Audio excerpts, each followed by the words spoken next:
All right, what's going on, everybody? Welcome to another episode of Football on the Know. I am Jim McPhee, and along with me is Mr. Joe DeCapita. What's going on, Odos? Welcome back for another edition, a very special edition here at Football on the Know. We are live on location at the beautiful Restaurant 605, right down here, 605 New Scotland Avenue in Albany, New York. Come on down. If you're not doing anything, come check out the Monday Night Football game between the Giants and the Cowboys. It's going to be a good one. Yeah, absolutely. I mean, it's super exciting. This rivalry has been here for a very long time. Surprisingly enough, too, we're looking at this. Who would have thought even week 3 that the Giants would be 2-0 and the Cowboys, 1-1 right now? That's right. But that's what injuries happen all the time.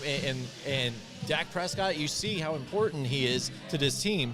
They fall week 1 against a Tampa Bay team that even really, so far this year, hasn't really looked very good. Yeah, even, not Joe. very they haven't impressive. looked like the teams of the past. So, I mean, they fall to them, lose him in that game, but lo and behold, Cooper Rush comes in last week and ends up pulling out a win somehow. How does that work?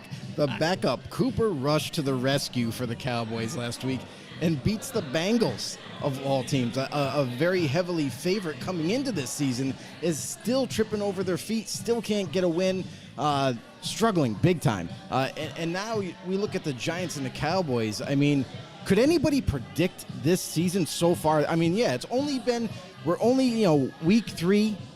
We've completed 3 weeks. But the thing of it all is it's been so unpredictable. I mean, we're seeing teams that were favored to, do some damage in the league, struggling still. I mean, you look at the Raiders at 0-3. They're a team that everybody was all high on because of their offense, their new coaching staff. But the Giants, even with the GM change, the coaching change, new offense, new defense being implemented, they've still been able to find ways to win. And that's what makes this game great, because it is so unpredictable, because there is such parity now in the league. I mean, you look at all these favorited teams that we're supposed to just wash the floor with a lot of other teams, mediocre teams, and they're struggling. So it's just created an even playing field throughout the league, and so far it's a roller coaster between who's going to be the winner or the loser. Yeah, absolutely. I mean, and it's all over. You talk about week to week. We had a lot of games this weekend again, which were a lot of big surprises again. Some upsets coming along too as well. A tight game between Chicago and Houston. What about that one, Joe? I mean, that one came down to the wire, and really it's down to turnovers a lot in this league. Houston had a chance to get it there. They're so close. They remind me of the Lions of old, kind of. They're last year even. Last season, getting there, getting close, but just can't muster up that win. Can't get it there. Chicago barely edges them out. And that game almost went to another tie. Yeah, it was 2 ties under their belt, just to show everybody, hey, listen, we're not the push around, stepbrother that you can just knock us around and treat us like garbage. We are here to play. And they've done that thus far. They've really proven so far through 3 weeks, that they are a competitive team, and you just can't overlook them. Yeah, absolutely, Joe. I mean, it's been a crazy week. You said it's nice here. It's crazy. Beautiful. We are here at Restaurant 605 in Albany. It used to be Andy's place, and let me tell you, it is a lot different.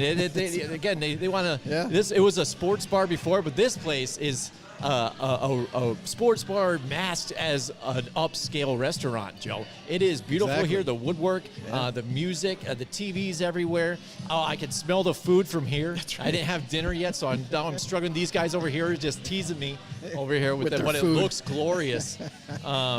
But yeah, great atmosphere. Yeah. I mean, this is a beautiful place to come watch football, watch a different sport venue, whatever you wish. I mean, they got a bunch of TVs all around the bar, on the wall.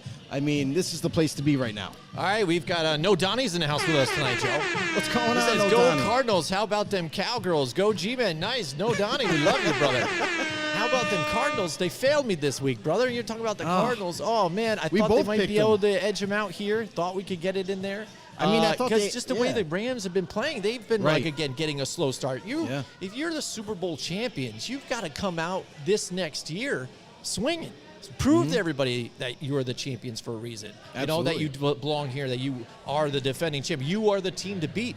But really, looking at this team and even the Bengals for that matter, looking at the two teams that were in the Super Bowl, right. They look pretty terrible right now, Joe. Look at the Cardinals. Yeah, eventually they got the better of the Jets, but at first, starting out, it really didn't look so hot for them still.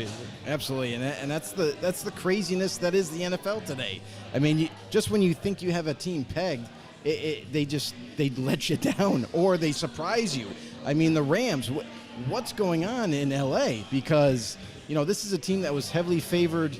Obviously because they were Super Bowl champions, but they did go through some changes, which is going to alter that team just a little bit. No more Von Miller, you know what I mean? And that was kind of a big change. Like, yeah, he helped create pressure and what have you, but the big thing is like Aaron Donald returning, almost near retirement, was actually ready to retire, and the LA Rams held those papers back just long enough to convince him to come back for another season. So even with the changes, with now having Allen Robinson as like the so-called number one, to pair him up with Cooper Kupp, and it's not Odell, and you know what I mean? And Robert Woods is now not there anymore. So it's like they did go through, minor changes, but they still should be able to put on a good product on the football field. And we just haven't seen that thus far. Absolutely, absolutely. And yeah, we'll see that this season's all up and down. Another, I think, big game here. Let's just talk about the biggest game of the weekend. Cleveland and Pittsburgh was good on Thursday, but the Buffalo-Miami game, Joe, we got to get down to it. Man. We talked about this before it happened last Wednesday on our show. We said it was going to be close. We said it was going to be knockout, drag-out. We said the weather was going to be a factor. And for the Buffalo Bills, it was a major factor, Joe. So much they were dropping like flies. Like it was crazy how they were getting overheated, and it made me think even too. It's like when they built that stadium, did Miami already have a thing in play to think that when the sun sets, it's on that visiting team at the end of the afternoon, right when the sun turns at that time. Right. They're sitting cool in the shade there, while everything meanwhile is the a Buffalo strategy. Bills are just baking to death, and you could see the difference here. They were just struggling, stopping, getting IVs. I think even they had a stoppage of play. The referees stopped the play without even charging a timeout to either team. Because I think they even felt bad. They're like, everybody water break. Or just everybody fluids. You get your fluids, get your electrolytes.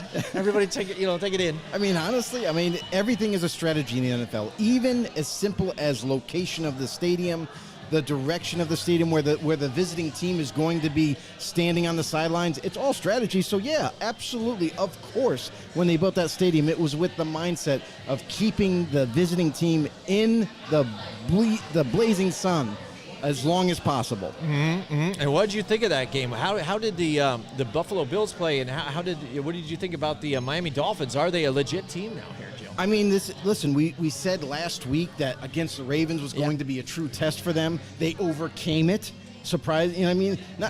I'm not trying to say like surprising because they're not any good, but we've seen this before where it was a promising team from the Dolphins a couple years ago, and we're like, oh man, is now the time to jump on the bandwagon and say now they're going to be winners.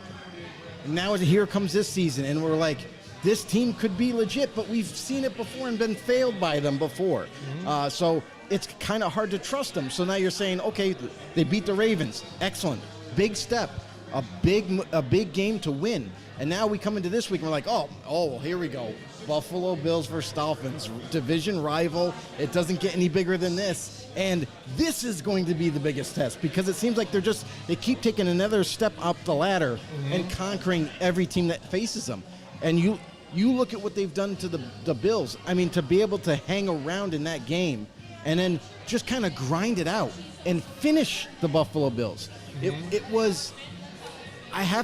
the Dolphins are legit. I mean, they've beaten early in the season under a new coaching staff, going through the same kind of hurdles that the Giants have gone through thus far with a new staff, new scheme, new everything, new players, and they're getting it done. They're getting their job done. They're making it work, and they're executing on all cylinders. They are just outplaying every team that steps in front of them. So now, big move by beating the Ravens. Also now moving in to now beating the Bills. Huge step for the Dolphins as a franchise and a team. Now you look at them, what can they do next? What's going to be the next challenge for them? So that's going to be interesting to watch.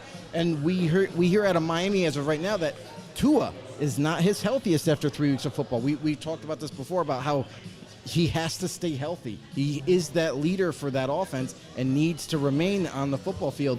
We're hearing that now he's got a couple of different injuries. We don't know how severe they are, but it maybe it does ball up into this week where at the latter part of the week, they got to make a decision whether he's healthy enough to play or not. And if he misses a game, it's going to derail the momentum that this team has. Mm-hmm. Yeah, I mean, and you covered a lot there. I was kind of sidetracked by the food that was getting sent over there, too. It looks amazing, right? It's great atmosphere. Big portions, too. You want to talk about bang for your buck here. These guys are what get it done. But the Buffalo Bills, again, they came into that stadium and just really felt the heat there. And I think Miami got to give them credit for what they did because, that defense has been really a strong. So everybody talks about the offense and the weapons that they brought. You've got Jalen Waddle. You've got, Tyreek Hill on the opposite side, too.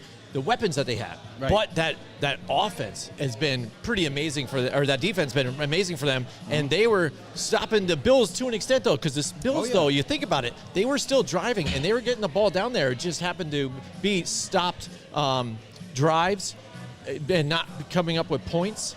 And turnovers. I mean, there was a few turnovers back and forth. How about that hit on Dawson Knox, too? How about that? That could have been your decapitation of the week, brother. And that was a nice legal hit, too. That's what you want to see. You see the lower in the shoulder, but hit another shoulder, laid him right out. But the Buffalo Bills, they can't complain about this game.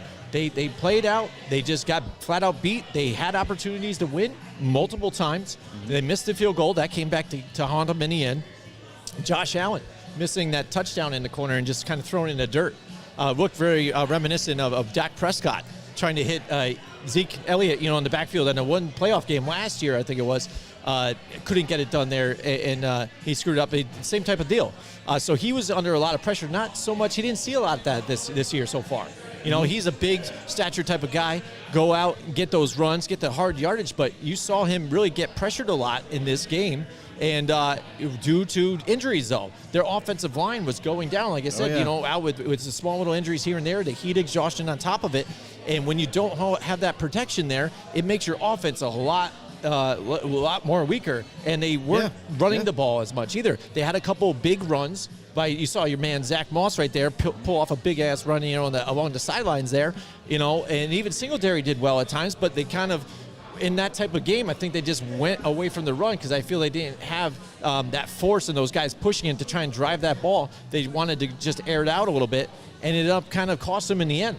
Well, the thing is, too, is that's when pressure builds, right? In games. When you got to get the drive done, you got to get down there and score. I mean, pressure builds on every player out there. So pressure builds on the quarterback. Pressure's on the offensive line to keep performing. Don't miss your blocks. Don't miss your checks that you have to pay attention to the center. The receivers got to read the same thing that the quarterbacks read on the field. So there's a lot of pressure that gets built up, especially when it's all on you. You guys got to get down there. You guys have to score to either stay in the game or get ahead.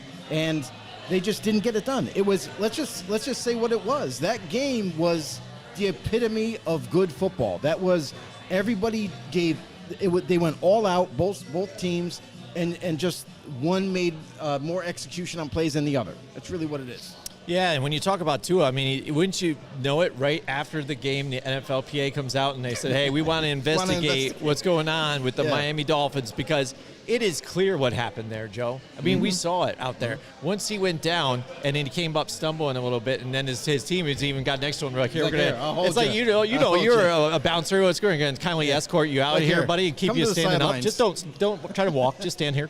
Right. Just smile, let them come to you. Just try to level out. And you know the reaction. You see it. I've had 2 concussions, Joe. Yeah. I know exactly how they happened to me. And people even ask me, like, how do you know if you had a concussion then? Because it's the different feeling. You're in a different place.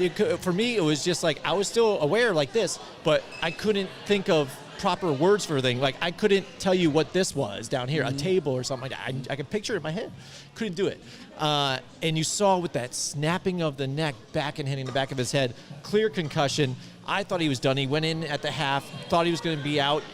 Teddy Bridgewater comes in and looked really bad. And I was even talking to my son about this. I'm like, well, Bridgewater, he's a veteran. He's done pretty well to be that fill-in guy for some of these other teams. He's been on enough. Fighting for a spot there when he was back in Denver. but he didn't look comfortable at all either. That Bills defense, I was talking about the way the Miami defense was playing. That Bills defense, despite the injuries that they had, they were balling out pretty good too as well early on.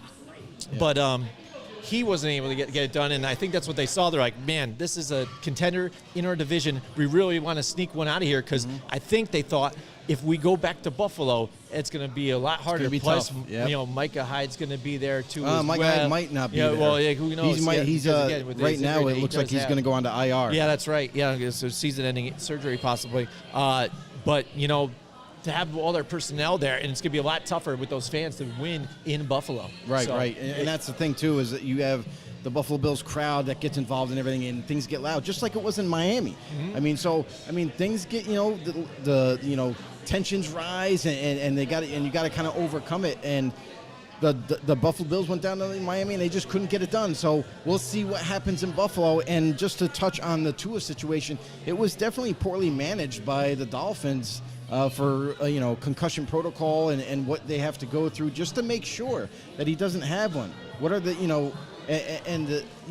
for the flags to any red flags that was given right on the football field, you saw it, that he was wobbly, he wasn't sure where he was. You could just kind of give that sense.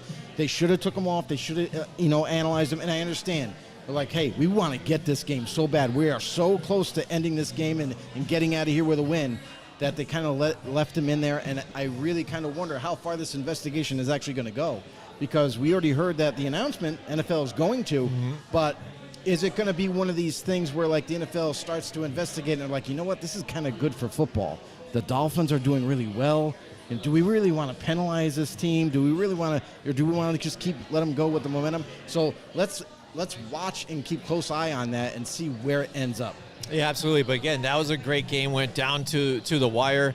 And for the Bills offensive coordinators here, even the camera on them flipping out in the in the box, I think that was a little extreme. Yes, you lost the game, but come on, you really start smashing things. But yeah, what a good game. And again, amazing. yeah. But then talk about some of these different upsets that happened. Do you really call the Kansas City and Indianapolis game an upset? I don't know, but for now, so. I think at this point, the way Indianapolis has been playing, and Kansas City, seemed like they were just back to business as usual, right? They're not the same team, this season. But the Chiefs aren't the same, but they're still getting the job done. And we noticed a few skirmishes too on the sideline. Eric arguing with Patrick Mahomes on the sidelines, and you got to wonder what that was about. Was it the plays that Patrick Mahomes didn't agree with it, but they still had to do them? And is it the right situation to do them? And then you look at the Colts. I'm sorry, Colts have been struggling big time. You look at Week 1, they played the Texans. Texans ended up in a tie. The Texans almost beat them and shocked everybody. And then you look at Week 2, and the Colts kind of still weren't themselves. They still were struggling. And then for them to come back in Week 3 and just shockingly play so much better, and against one of the former Super Bowl champions like the Kansas City Chiefs, they might not have Tyreek Hill, but they're still a pretty darn good team. And the Colts, that was a clear-cut upset in my eyes. Absolutely. And before we get to even some more about that, you said a really good team, and it reminded me of our friends at Mohawk Honda, Joe. Right. A really good team. They care about you. They do everything they can to make your service visit great, your buying experience great. It's where they go out of their way to please you. The best slogan in the world, and it is truly what they do. And just like that, handling the summer, smoothing through that, but now it's getting brisk out there. It is fall. It is crisp fall. Morning air, pumpkin muffins, beautiful foliage, and just like that, fall leaves are falling, and it's beautiful here in upstate New York.